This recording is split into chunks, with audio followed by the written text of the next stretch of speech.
All right, welcome everyone to the keynote address and fireside chat. This is the second day of the World University Summit hosted by OP Jindal Global University. With me, I have Dr. Ashwin Fernandes, who's Regional Director for Africa, Middle East, and South Asia at Quacquarelli Symonds, one of the world's leading academic ranking agencies. And he's also an ambassador of the quality movement in education. He works very closely with institutions across the regions to support the drive for excellence and capacity building. My name is Arjya Majumdar. I'm a faculty member at the OP Jindal Global University with a keen interest in institution building, benchmarking, and rankings. Ashwin, always a pleasure to have you with us at a JGU event. Now, I mentioned that you're an integral part of QS, which is one of the world's premier ranking services for universities. Could you take us through a little bit of what QS does and on what parameters QS runs its rankings? Very well. Thank you so much, Professor Arjya, for this opportunity. And it's so great to always participate in your annual World University Summit. And I hope that one day we'll go out of virtual into a physical form on your wonderful campus, which I can see in your background. So for those who are not aware, QS is, in my simple words, is a global higher education intelligence agency. We do a lot of work with data, and that's everything we do actually is connected to data. And at the heart of our operations is the interests of students, and primarily students who would like to study abroad or make an informed choice on their study destination or study institution. So we do the entire work is based on data, and of course with data comes rankings, and rankings is something we have been doing for the last 20 years.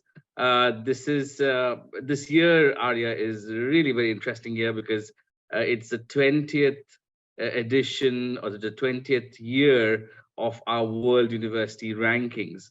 And it's an exciting time because when rankings first came out many years ago, the internet perhaps was not as widely used as it is today. And the amount of data which is consumed now and the amount of decision making by not just students who are the heart of what we do, but also parents, governments, leaders, alumni, funding agencies is remarkable. We of course have several rankings, and if we're talking of the World University ranking, which is in the 20th year now, there are 6 simple indicators which make the QS World University ranking, which is academic reputation, having a weight of 40%, with the highest, employer reputation, looking at employer feedback with a weight of 10%. We are also looking at citations or research in this case per faculty member with a weight of 20%, a faculty-student ratio with a weight of 20%, and internationalization, which is, I think, a key part of what as well you all do at JGU, with the 5% each for international students ratio and a 5% for international faculty ratio. However, that is set to change this year. Every year we've seen slight changes. Of course, the world is moving forward. The mindset is changing. There are different upgrades happening everywhere. And then, today when I started Zoom, it took a few minutes to come on because there was definitely an upgrade there. So we are definitely doing that. And this year we are set to have a major shakeup in the QS World University rankings, and of course make it more relevant to the times, and have institutions compete for the positions which they've always have been in the World University ranking. And of course, the various other rankings, including the Asia ranking, or if you're in the Middle East, the Arab University rankings, or the Latin American rankings, or the European rankings, and so on. No, so you mentioned the 6 major parameters that you use for World University rankings, and you also mentioned that the QS is going through a major overhaul sometime this year, maybe an update. I'm going to come back to that in a bit. But I'd like to talk a little bit about the parameters that you mentioned. And you mentioned academic reputation, employer reputation. Now, employer reputation, I can understand because, well, a lot of students go to universities for the sole purpose of, jumpstarting a career. Could you talk us through the rationale behind academic reputation being, so relevant? And you mentioned that the weightage is 40%, which is the highest weightage that QS gives. So what's the relevance of academic reputation in QS rankings? Right. I mean, you probably have many of your students as well, Arya, who might come to JGU, of course, for the JGU brand, but also perhaps for you as a professor who have heard some great work you have done. So similar goes for maybe Professor Catherine, who's in the liberal arts or so on. People definitely follow the professors.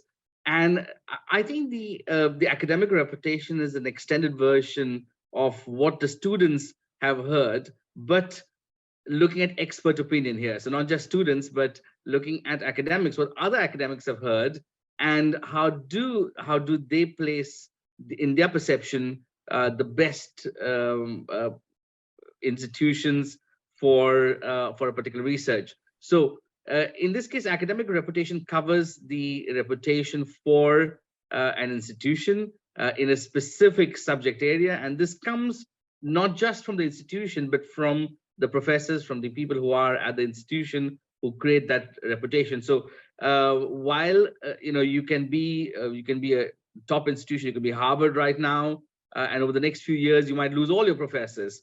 And students still want to go there, employers still want to, but of course, you might have lost your shine.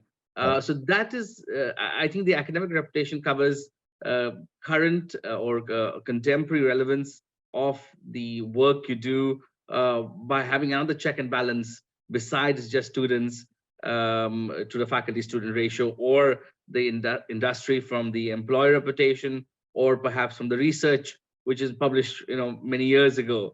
So it is really current relevance and the current reputation of what your faculty members are currently doing and the impact they're having currently in the world. So that has a long way to go for institutions as well to build the reputation, harvest that, and faculty members become an integral part of academic reputation. Right. It's interesting that you mentioned the impact that faculty members had, Ashwin. And I just wanted to, would you be able to, does the QS ranking system, does it take into account the impact that a faculty member's research might have? I know you mentioned citations, or there is a parameter that delves into research. How does QS measure the impact of research as far as its rankings goes? So again, when we're looking at research, we are definitely not looking at what the institution or the professor did in his glory days when he or she was young and out of PhD and still produced a lot of papers.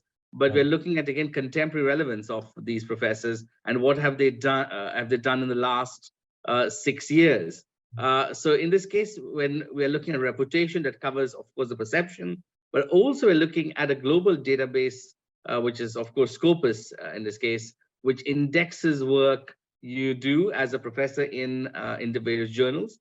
And in those journals, what we do is we look at the affiliation, so wherever the professor is and which institution they are based at that particular point in time. And that work gets affiliated to the institution, of course, but it's an actual reflection of the good faculty members you have who actually have been publishing, but also what true reputation other faculty members from other institutions have actually referenced that work for their work. So that is where we look at the impact of it. So just not academic reputation, but do actual people cite your work and have referenced you in their own research. Right. Okay, so you mentioned that QS is going through a couple of updates. Are you at liberty to share what these changes are? Absolutely. And I think this information has already made public. A lot of people already know about it, and those in rankings, I think you probably have read some snippets of it. But one of the major change we've been going, I think this is very relevant. I know when we're talking of the world, we also have relevance here with India. And one of the strengths we have in India is the the employer reputation of the institutions, and how the last many years institutions, both public and private, have been able to create become powerhouses for companies to come and recruit, produce some of the best brilliant students for technology, for computer science, and several other global industries. So what we are doing as part of this is it's actually very relevant to India, but it's not, we are not doing it particularly just for India. Is that we are increasing the weight of employer reputation from its 10% to 15%. While academic reputation is important, we also want to introduce other rigorous measures which will come into play. And I'm not saying that academic reputation is not, but we're looking at measures which will further complement the work what institutions are doing and showcase that to the world. So we are reducing the weight of academic reputation from 40 to 30%. Okay. And we're introducing a couple of new indicators. So we have to thank Greta Thunberg for motivating all of us into looking at sustainability, looking at climate change. And as you're aware, and for those who are probably not aware, we have the QS sustainability rankings, which is not just looking at the United Nations Sustainable Development Goals, but looking beyond that into governance and other policies to do with sustainability at your institution. So it was a special ranking developed by QS. It's available online. And what we've done, the decision was taken that we will use the sustainability rankings, the outcomes from the sustainability rankings into the QS World University ranking. So that's going to come in at a weight of about 5% in the upcoming ranking. An area which India doesn't do very well is the faculty-student ratio, and you probably see class sizes in India. Despite having brilliant students going out, we still have a problem with the faculty-student ratio. And again, it seems that India is in luck with this time, where we are reducing the weight on faculty-student ratio from 20 to 10%. So that's a proposed change that's going to happen, which will benefit India. And we are introducing another two indicators in this case, which will highly benefit, I think, India and also the world, and also institutions which support partnerships and employability. So one of them is employment outcomes. We're looking at employment rate of the institution, and we're also going to be looking at notable alumni. That means where are your alumni in the world, and where have they been placed, and how what's the impact they're having in terms of CEOs or government or several other important positions. So that's a 5% there for both of them together, and another 5% for measuring partnerships in your research, because we wanted to have a really objective parameter there. And we found that if you're looking at partnerships and that's formalized into research, then we can pick it up from Scopus as well. So that's with the International Research Network in Scopus. There are much more details in the workings of these indicators. So I'm just going through very, very bird's eye view here in this case. Got it. Understood. So I really do look forward to these changes coming up with QS this year, and we'll see where the chips fall over the next couple of years, I suppose. I wanted to move away from a more generalized sort of overview of what QS does and its parameters and why they're relevant. And I wanted to bring the conversation a little closer to home. Now, I've been following rankings for quite a few years, and obviously big fan of QS, and other ranking agencies, of course. And it seems to me, as it is to most people who are following rankings in India, that apart from a handful of IITs and the Indian Institute of Science in Bangalore, very few other Indian universities make it to the top. In particular, private universities, such as ourselves, seem to struggle to make it into the top 500. Is there any specific reason that you would ascribe to this? For a nation, I think, which is growing, which of course had challenges, if you've read my book, India's Knowledge Supremacy, The New Dawn, you can see that we've always gone through some challenge or the other in the past. Now, I don't want to blame history. I don't want to blame invasions. I don't want to blame colonization. I don't want to blame partitioning. I don't want to blame the challenges faced by the past government. But there have been challenges, and I think the lack of funding. Of course, what Jawaharlal Nehru tried to do was create an MIT system in India, try to create the IITs, which were very successful. Today we have IITs doing really well. Some of the biggest 10 out of the 20 US tech companies, or 10 out of the 20 companies in the US right now who are in tech have Indian CEOs who have backgrounds from an IIT or an IISc. So we have really done well there. But for a nation which struggled through so many phases, and of course had to reel under the pressure of partitioning, there was a bigger challenge to educate the people. And as you know, our higher education has been regulated to a greater extent.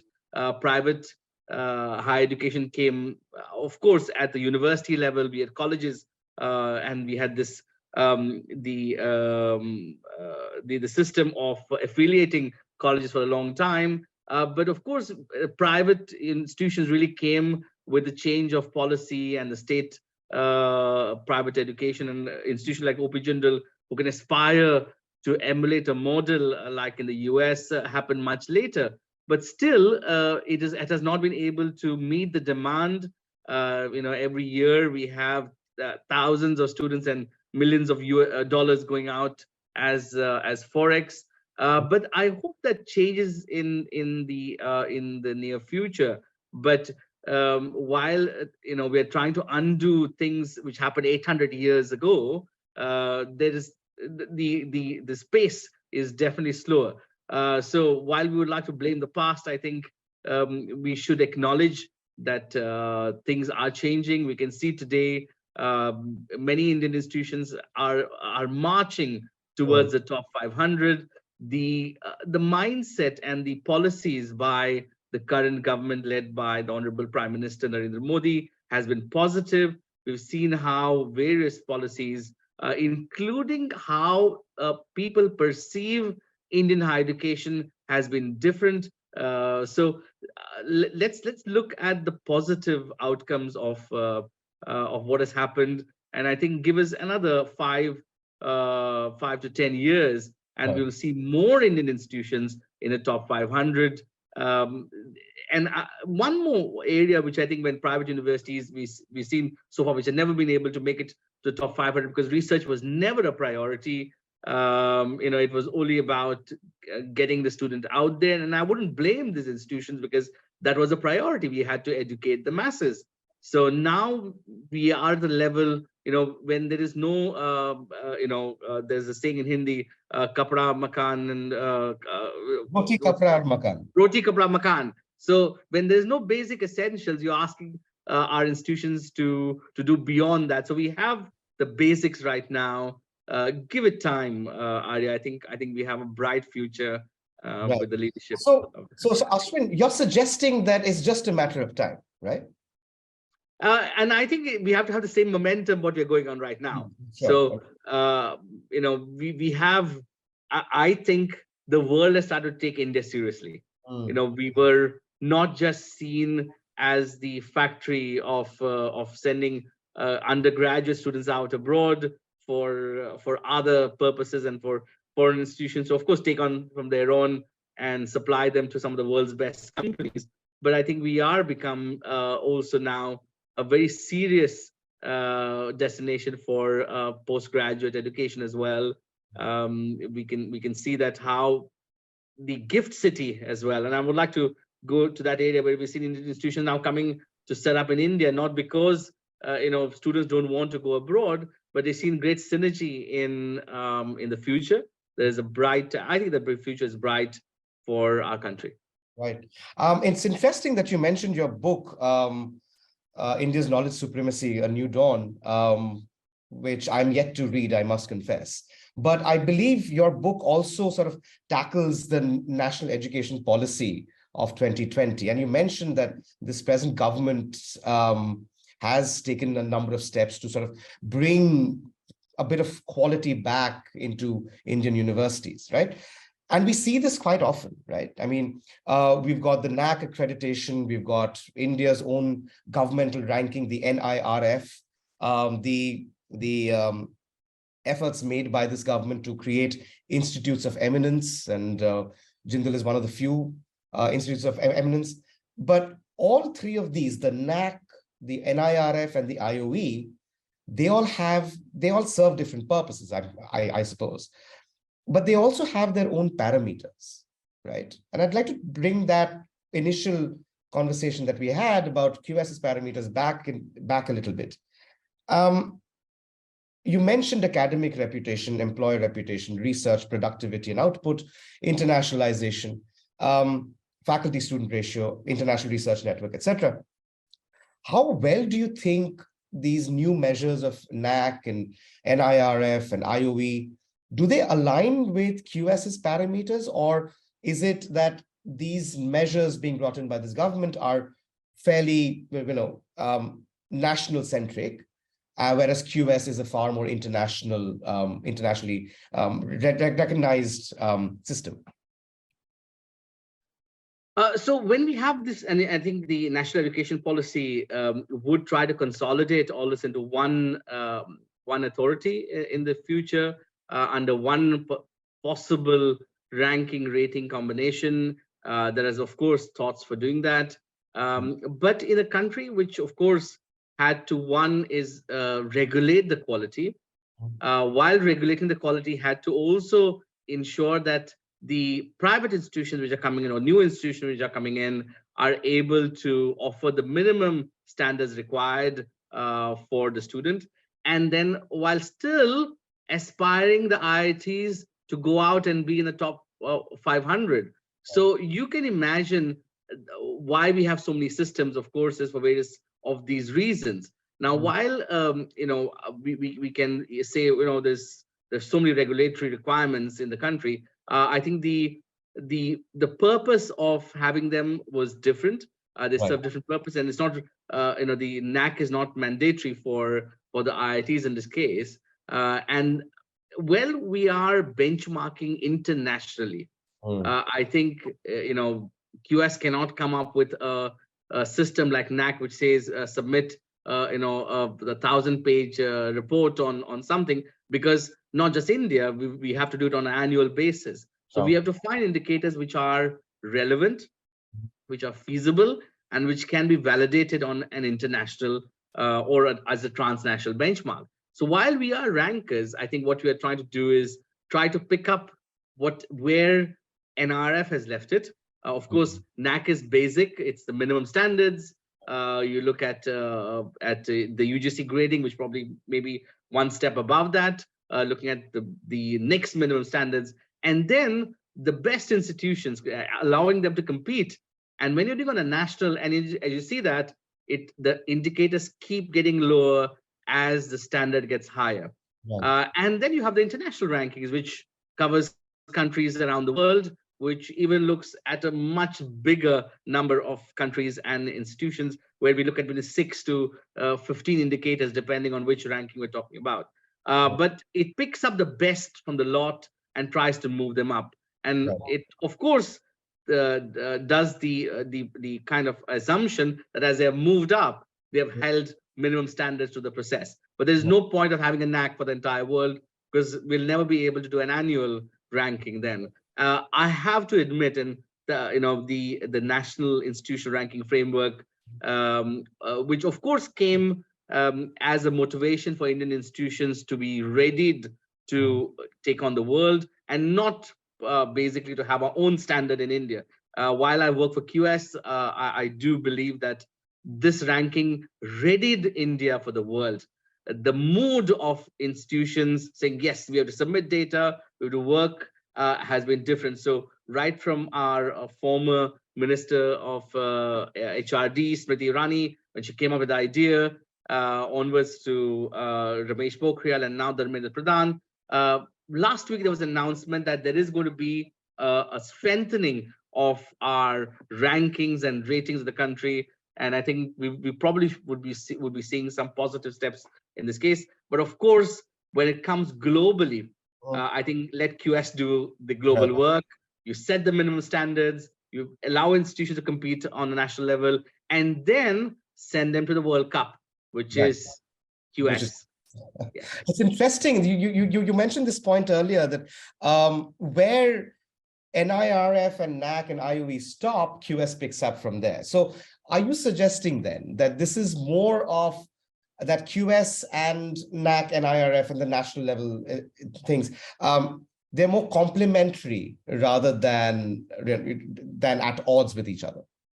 Absolutely, Arya. And I think I forgot to mention our new baby, or I think it's 5 years old already now, QSI gauge, which kind of connects the dots in India as well by preparing institutions, by taking a little bit of NAC, taking a little bit of NRF, taking a little bit of international, strengthening the system, getting institutions perhaps who have just done NAC but not done NRF, giving them the flavor of what it takes to compete on a local level, global plus local. So that as well, I think all of the systems, both the governmental system in India, the QS iGauge system, which is developed specifically for India with a methodology evolving again very fast, looking at the national landscape, and then transitioning them into our global rankings, and maybe even beyond that into QS stars as well. Right. Because stars has become an international benchmark for students to understand which institution would they like to go to, and it just gives the student more information. And that's what we are doing, is empowering and not saying which is the best institution. We're giving you more data. Right. I'd like to shift gears a little bit now, Ashwin.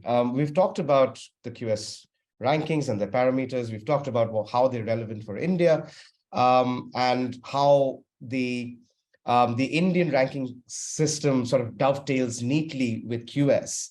But I'm going to ask you something that could be considered a little bit controversial, if you don't mind. Do you feel that international rankings, and I'm not just saying this about QS, there are plenty of others, there's the ARW, there's the THE, etc. Do you feel that these international rankings are inherently sort of Euro and American centric because of the emphasis on research? And I know you mentioned this earlier, that how can you expect a country which has a severe literacy and education problem to also produce quality research, right? Instead, what India and many other developing countries have been doing since decolonization, for many years, I would add, is to focus on student impact and intervention. Because once you have a white collar worker in the family, that family is now pulled out of poverty, right? So in terms of relevance for a high population density country like India, Bangladesh, China, Indonesia, and so on and so forth, would you still feel that the parameters of QS and perhaps other ranking metrics are inherently Eurocentric or American-centric? So I'm going to still keep my QS cap on. Okay. And, I would love to have my nationalist cap on, but, for the sake of this discussion here, of course, when I'm off platform without the QS hat, we will discuss that in a little bit more detail. But why not? And why not we use international rankings as a benchmark of how the global system is evolving? If we want to become globally recognized, if we want to, of course, the global north has already set some minimum standards. If that is what the world has been using to measure, and we can look at the the UNESCO data for GDP by purchasing power parity, we find that almost 1,200 universities of the 1,400 in the QS ranking are from 20 countries. Right. Now, is that a coincidence? It's not a coincidence. It's data speaking there. And of course, we could make a case that having institutions which are which have a good ecosystem, there are good industries there, employability is great. Institutions over the years have been well known. People are making more, of course, are well to do. Has an impact, and that's why we have good universities in those countries. And we could also argue further that when we're looking at research and development, of course, the current spend on research and development in India is low. And of course, it is high when we compare in numbers, but in terms of percentage of GDP, it is low. And when we look at the top 20 countries of spending by on R&D of UNESCO data, we've seen that about close to 900 institutions are from the top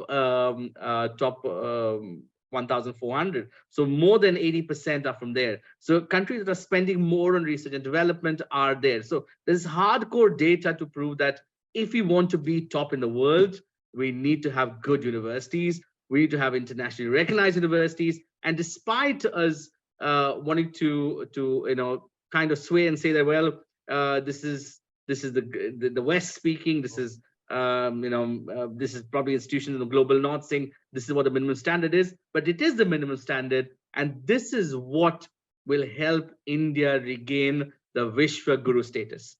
Right. And what is the Vishwa Guru is people Right. think India is great in this case.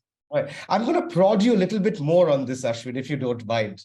The point I was trying to make, I think, was that how do you expect, and I'm just echoing an earlier sentiment that you made, that if a country has to spend a substantial portion of its GDP on poverty, malnutrition, sanitation, if a country has to spend a substantial amount of its GDP on armed forces to deal with conflicts that, incidentally, the global north created, right? Especially on the northwest frontier of India, then in that case, how do you expect Indian countries or Indian universities, Indian universities to actually contribute that much more of a percentage of GDP to research? I'll just put it another way.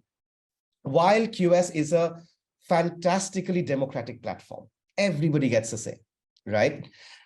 While democracy asks, does everybody get their say? Colonialism asks, who built the table, right? At the table where we all sit down and speak, who built the table? So again, has there been any conversation around, measuring career interventions or student impact? What was a student, or what would have been a student's livelihood prior and post going to university? Right? Because historically, we've seen that most Indian universities cater to students who want to get a job, not necessarily to do research. Any thoughts? So I am of the thought, Arya, that there are indicators, for example, the cost of education in India. We are not talking of the debt crisis in the US and other places where students have undergone and are unable to even repay back their student loans. When we look at India, we've seen that the cost of education has been so low. A whole year can go off at an IIT in a couple of hundred rupees if you're fully funded. So, I mean, I agree that we do provide it. We need to work on, of course, getting those indicators, as you mentioned. How do we in the student intervention? But globally, when we look at data, we should be able to verify, validate that data. It should be relevant to the whole world. And while we're producing this ranking with institutions across over 100 countries, about 5,000 universities are being evaluated at a time, it is difficult to do that, and we have to use simpler and verifiable metrics. And that is, of course, measured through the employer reputation. And while we could still, argue and we can of course be very patriotic and say that India is doing far better, but the international rankings are not. We can probably look at the latest happiness index which came out, and some of these metrics perhaps are not able to capture the real picture situation in India before various other challenges. And I think we've seen the good thing is that for the last 3 to 4 years, and particularly for the last 2 years, the government is actively looking at how this can be changed. So that my point is, let's not worry about the past. Every year we can see Indian institutions marching ahead. We can see a bright future. And while we can complain, that the rankings are set by the global north, it is the case. It is what globally people are doing, and I think the future is bright. That's what's most important, and we should be able to see changes and positive changes in the near future. Right. No, I completely agree with you, Ashwin. And it's with a sense of sort of acceptance that we know what the game is, we know what the parameters are, and one just has to play the game, I suppose. But I'd like to, and this is almost my last sort of question to you. We know the rules and they apply equally to everyone, right? And yet our neighbors, including China, Indonesia, Malaysia, and others, they're far ahead of India when it comes to international rankings. Is there something else that, and again, these are countries from the global south, not the global north. Is there something that India should be doing or Indian university should be doing to compete further? Or is it, as you mentioned earlier, simply a matter of time? I would comment on, I think Indonesia definitely not better than India. India, on an average, when you look at all the countries this year, when you look at India, China, Malaysia, Thailand, and a couple of other Asian countries, India is the only country to improve its score in the top 500 and generally in the rankings, so it has done better. And that's a sign that if you're looking at long term, if you're looking at how to be consistent, you'll be able to take on the challenge and do better in the future. But of course, we can see the powerhouses like in China, massive amount of research, and you can see that through the number of publications. But is it sustainable? Of course, we see, and we will be able to now see the difference between this year, last year, the year before, and before COVID, whether the paper production kind of producing numerous amount of papers just as a factory is actually efficient or not. And are you producing that which has an impact? Are you producing it in partnership with other institutions? And I think if you look at India, we have got some good institutions. I have to name IISc, which is the work is actually referenced. It is not just paper production. IISc is ranked #1 in the world for citations per faculty. Some of the private institutions, and I would not name them because I'm on the JGU show here, but in the north have done really well, almost the similar standards like IISc, smaller institutions. So it is not entirely true that China perhaps may have in the past, but they have to come back to reality sometime, and you have to, of course, the pandemic has hit everybody badly, kind of reset the switch on certain spendings who were so artificially having those progress. So I think we will see the real picture in a few years, and India, as in this year's our presidency, to host the G20, which is remarkable. I hope this gives an opportunity to increase partnerships with Indian institutions. And the Make in India campaign is also important at the same time. And these all will contribute, support the higher education ecosystem, and both private and public institutions will do better in the coming few years. Great. I'm so very glad that you've kept up that hopeful sort of vibe throughout the last 40 minutes, Ashwin. Well, thank you so very much. Before I let you go, I've got a couple of questions from the audience that have come in right now. So there's a question that, in your opinion, which parts of the NEP should be immediately implemented to help the Indian government and universities to achieve a goal of at least 50 Indian universities in the top 200 by 2025? Well, I can assure you that 50 Indian universities in the top 200 in 2025, I don't know whether that's achievable. Ashwin? Top 500, you said. Top 200 global ranking. Sorry, top 200. Yeah. We are already in 2023, and Yes. from what it seems like, I think while we have to be optimistic of the future, that's probably the work to implement NEP has just about begun. Karnataka is the first state which is implementing it. Some of the tasks, the consolidation of institutions, I think the power of our affiliating systems, allowing these institutions to blossom on their own and try to become bigger institutions, have their own research agendas, would support us having, of course, more institutions partnering with each other in the country, the bigger institutions mentoring them as well. And I think the interdisciplinary research, which I think we've talked about so many times, and that is also going to support Indian institutions.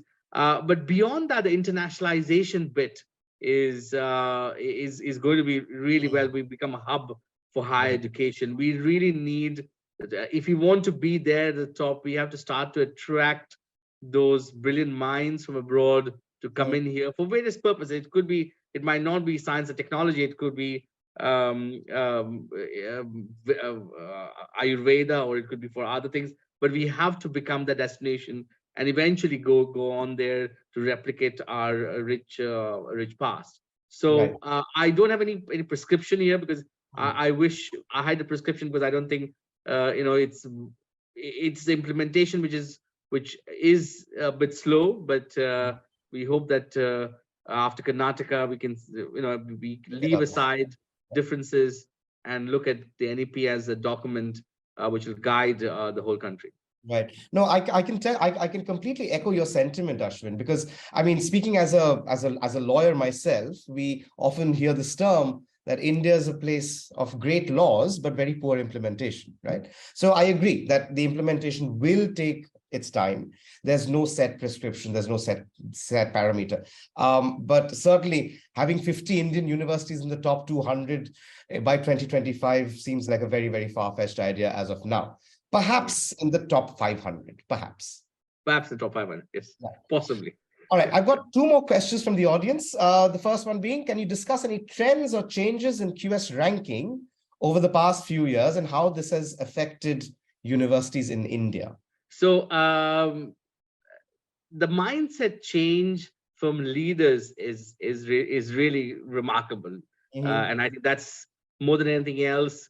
I started my journey with Indian institutions 12 years ago, and from visiting several institutions at that time, several presentations, not many people interested to understand the metrics. When, of course, I had a lot of time to travel at that time, to now that people are so eager, want to do things, want to understand, have understood the importance of rankings, not as the end goal, but as a mechanism to capture what they're doing, so that they of course, everybody aims to be internationally recognized, and they understand that the QS rankings in the case, one of the most, I think I can use the word, one of the most credible, because various governments, various agencies using it, and a huge amount of respect for QS rankings. I think that it's a matter of, again, time where this mindset would, which was already fueled by NRF and other players coming in, and of course the messaging by the leaders of the country saying that we have to compete, we have to start looking at international benchmarks. So I think that is the biggest change and positive thing I've seen is people more eager, much eager than before, than in the past. Right. No, I completely agree with you, Ashwin. I think the acceptance of university rankings, not just for the sake of rankings, but looking at where we were a couple of years ago and where we are now, I think that sort of internal discussion is something that even universities have within themselves. One last question we've got, is administrative staff and their role in university management overlooked in rankings? Because you mentioned all the parameters. There was, I don't know if there was any mention of administrative staff over there, though. That is an interesting question, though. That is really interesting, and I believe that when we talk of the employer reputation, when we talk of everything, it doesn't discount the work of auxiliary and administrative staff in the institution, because that's all what makes the institution great. Your facilities, and especially when it comes to JGU, right from the security at the main gate to the facilities, to the mess, to the various other laundry and every other service, it is clearly visible there. Unfortunately, the rankings doesn't quite cover that, because of course it's based on limited indicators. But you have been previously rated under QS stars, which is a rating mechanism, and also the QSI gauge rating, which you were previously recognized under, and which you have to undergo right now and a re-audit.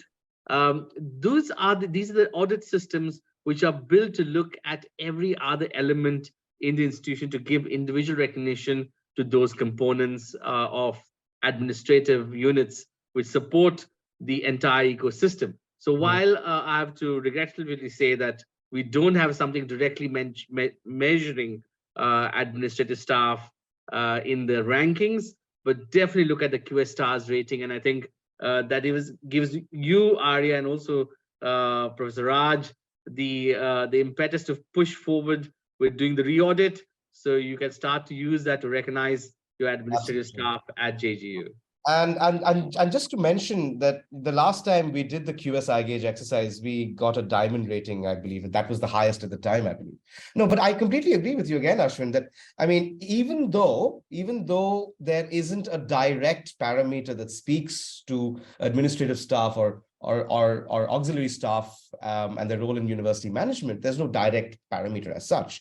But I don't think that we as faculty members or as university management, we could do what we do without our, our administrative staff, right? So even so, for example, another parameter that is not directly measured, right, is that what is the educational qualifications of your faculty? Now, I know that is a parameter in your QS Asia rankings, percentage of staff with a PhD or a terminal degree. But for the global rankings, QS does not take into account the education of the faculty members. But that sort of as an indirect effect on academic reputation, on research impact, right, and many other parameters that are important to QS. So while we have, I think we don't have a direct indicator as such, but we wouldn't have been able to get where we are in terms of rankings without our administrative staff. Just in the last couple of minutes, I've got another question this time. It seems that our audience is very reluctant to let you go, Ashwin. So I have a question from Professor Nisha Nair at JGU. Do you think the realities of COVID-19 has given all of us reasons to rethink the ranking metrics?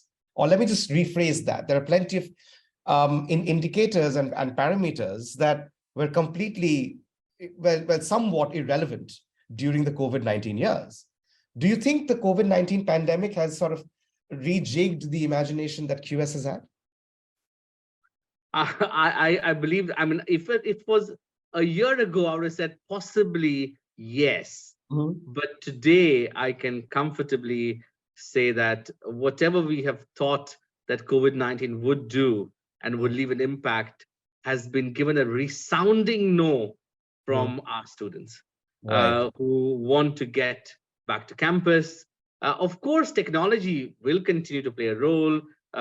You definitely would have aided systems in the classroom, the flipped classroom model, whatever is there. But I don't think COVID has or would change the ways which we have been measuring the quality of higher education. Of course, there is a need to be rigorous at this time for us, as we have been in the past.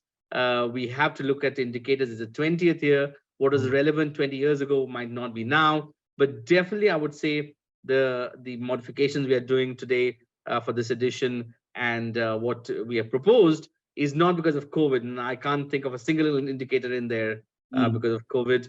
And of course, that's thanks to the students who are the heart of what and why we produce these rankings.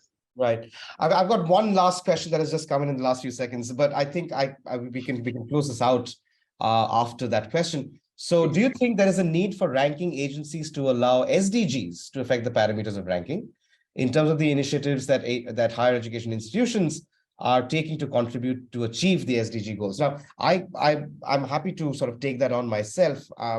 As I'm sure many of us are aware, QS runs the sustainability rankings, as do many other ranking agencies, which measure the university's impact and efforts towards meeting these SDG goals. Now, as I'm given to understand, these are completely separate from the main academic rankings or the main World University rankings.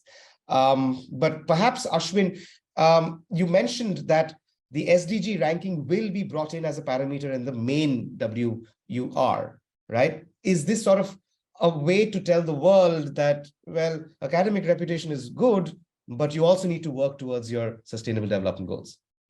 I would say that it is not your sustainable development goals at all. It is sustainability, governance, and environmental impact.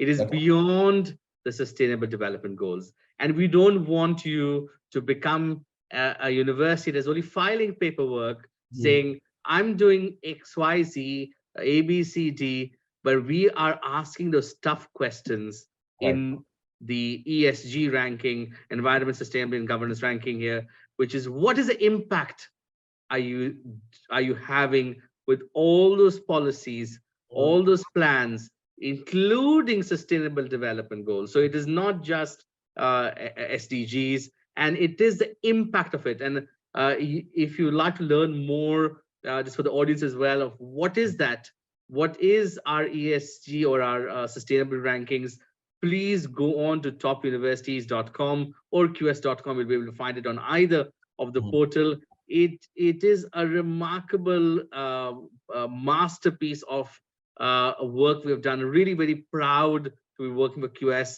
because we're not just checking the boxes here saying, oh yes, you have 5 dustbins with the separation of plastic and paper. Okay, we want to know what happens after that. How are you recycling those materials? What's your energy conservation process? And how much have you saved last year? Not just the process, but actually the policies and the actual impact that has in the future. So I think you should look at the sustainability ranking which QS has. And of course, feedback is always open. The next edition is coming out in December this year, for which, for those institutions which want to submit data, we will start opening the submission by next month sometime. Right. Okay. On that note, and I'm very, very excited to be working alongside QS on these matters. On that note, we do look forward to the sustainability rankings every year. I have a question for you, Arjya, and this is my final question of the day. And I think institutions like OP Jindal Global University, everywhere in India you go, people know about you. So my question to you, and this is probably the final word question here, is what can institutions like JGU do to mentor the small colleges to kind of emulate the JGU model? Do you think there's a moral responsibility for institutions like you all, well-funded, philanthropic institutions to do something for the smaller institutions of India, institutions which don't know the way but aspire to be JGU in the future? Well, that's a very good question, and perhaps I'm not qualified to answer that, but I'm going to give it a shot nonetheless. Yes, of course. We as educators, we wanted to change the world one student at a time, and perhaps we will do it one college at a time as well. So yes, I do believe that we have a responsibility to guide or mentor or work with other smaller institutions to sort of find their vision, right? JGU was founded on a vision. That vision need not be the same for every other university. But what we did very well was we worked very hard towards our vision and not letting our sights off, right? So different universities will have their own visions, different colleges will have their own visions. As soon as they've realized it, we're happy to help in any way that we can. There might be at some point of time a case study made on Jindal. Maybe it is being made right now. And perhaps this could be a model for the future as well. I'm not so sure. But JGU as an institution has a number of parameters, idiosyncrasies, if you want to call them, that make it what it is, right? I don't know if it can be replicated, but yes, we're happy to sort of inspire and guide other universities and other colleges. All right, with that, I will quickly close out this session, lest I get asked more difficult questions. But thank you so very much, Ashwin, for your time and patience, and for our engagement for so many years. Ashwin, you've been a great friend of the university. We've met on so many occasions, and I'm so very glad that you could find some time throughout your busy day. I know you're somewhere in the Middle East, and we will see you hopefully on campus very, very soon. Thank you so much, Professor Arjya. Really enjoyed this. This 1 hour, we just seem to have passed with the blink of a few eyelids there. So for this, I'm really glad to do this for you and for India. I think that's. Thank you very much, Ash. Thank you so much. Bye.